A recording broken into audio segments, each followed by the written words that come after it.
to start just like we do with everything.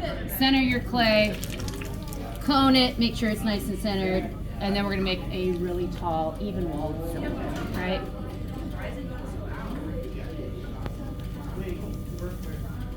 I'm going to cone it one more time. I feel like it's a little uneven internally.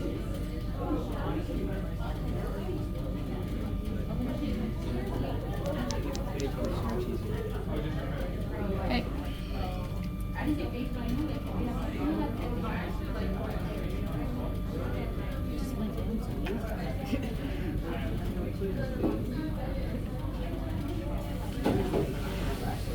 Be sure that you compress your base because you're not going to be able to get back in there later.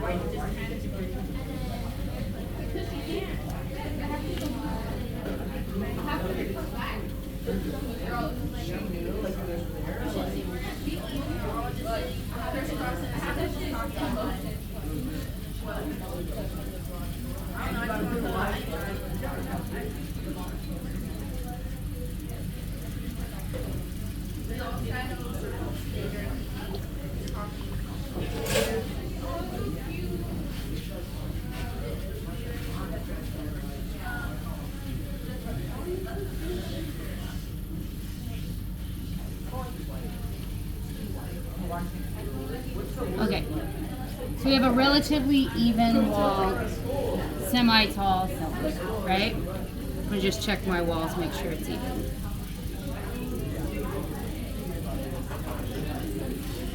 Yeah, I left a little bit of extra clay down at the bottom, and I did that for a very specific reason, okay? So I will end up bringing it up, but right now, just like with our coil base project, we want to make sure that we have a foot, a belly, a shoulder, a neck, and a lip.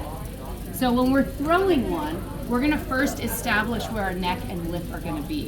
So I'm going to take a top like quarter of the cylinder and start to color it in. And this is going to be my section right here. So I made that finger mark. I'm not going to throw any of that while I'm shaping everything else. I'm reserving that clay for the end. Okay, so that's the don't touch clay. Okay, the next thing I want to do is figure out where my shoulder is going to be. So I'm going to put my fingers inside and gently push out.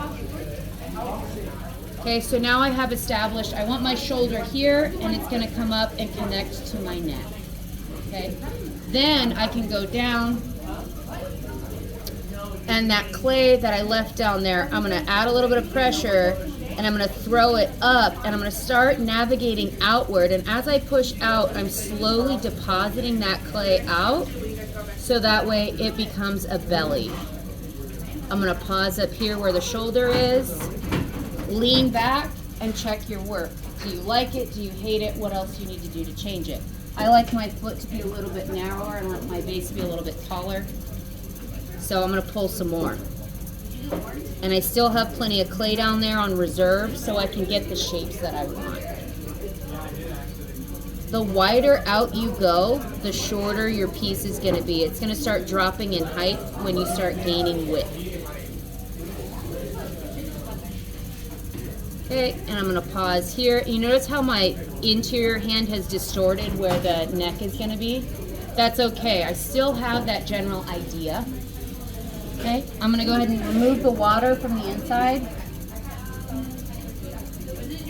I'm going to take my wood rib and refine my curve. Okay, so your wood rib, you have to hold on to it really strongly. Okay, otherwise it's going to go flying.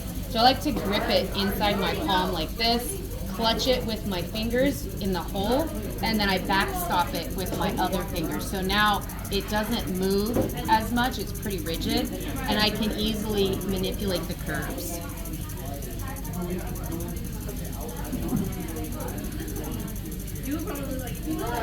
And I just want that curve to be a little bit more pronounced. Okay, I'm going to come back with my flexible metal rib and kind of clean up that surface and that form.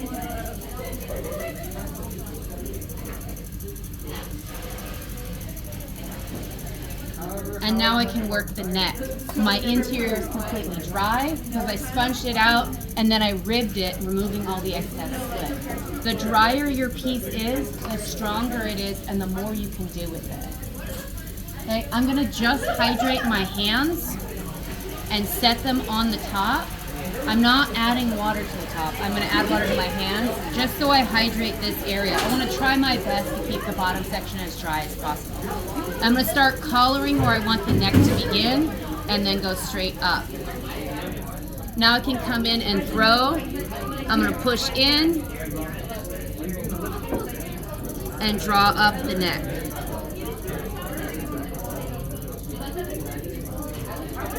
Okay, I'd like my neck a little bit tighter. I don't have enough moisture. I'm gonna do one hand in water, disperse it, make sure the entire outside of the neck is hydrated so I don't end up with drag. And collar and up. This is one of those collaring techniques we learned from the lidded container project. It's looking familiar. Okay, and I'm gonna use my fingertip to push in. And that's my transition that I'm choosing to have between my shoulder and my neck. And now I'm gonna go straight up. And I'm gonna start that curve out.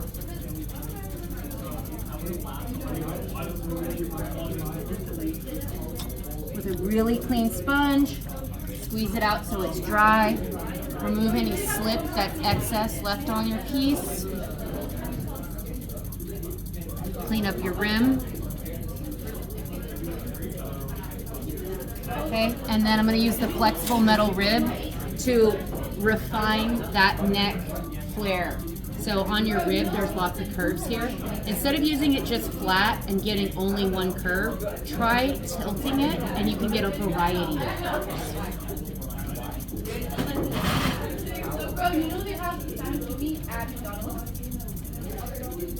They have, yeah.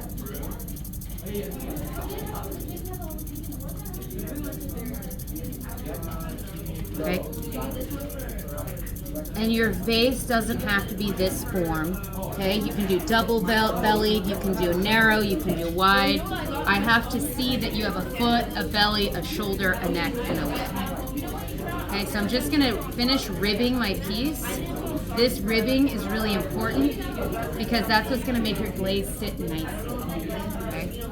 If you want to go a little extra, I like to add like a little collar. So I'm gonna put my fingers down inside where the shoulder kind of is, shoulder neck meet, and I make a slightly elevated protrusion. So I have like this hyper defined neck, right? And you can choose to alter and change things as you see fit for your piece. Okay, once you've got it all mostly figured out, I'm going to remove excess slip wherever I can to even out the drying process. Take this opportunity to refine your work. And I want that flare a little bit more vertical and less horizontal. And I did gouge it a little bit right there, so I'm going to just compress it.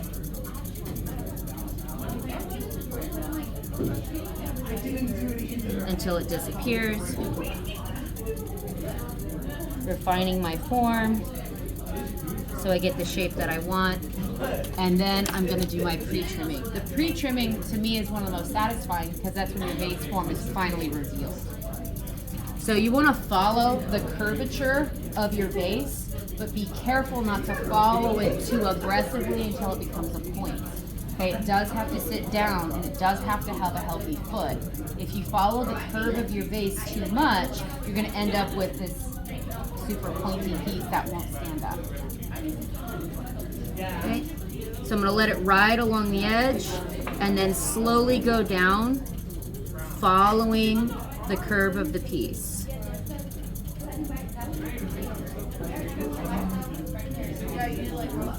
And I'm going to release some pressure because I know I'm starting to get a little narrow.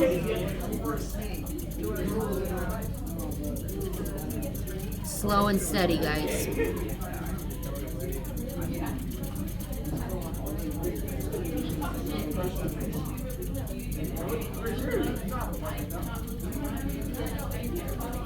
Okay, and I've got a little bit of a mess at the bottom, but that's okay. I didn't want to go too tight and too narrow. Okay, so I have a lot of clay I can remove, but I needed that there to support the vase while I was working. Okay, now I'm going to come back and finish cleaning it up. I don't want to narrow my bottom anymore, but I want it to be kind of smooth and clean. So by narrowing and then letting it flare back out, I maintain that stability.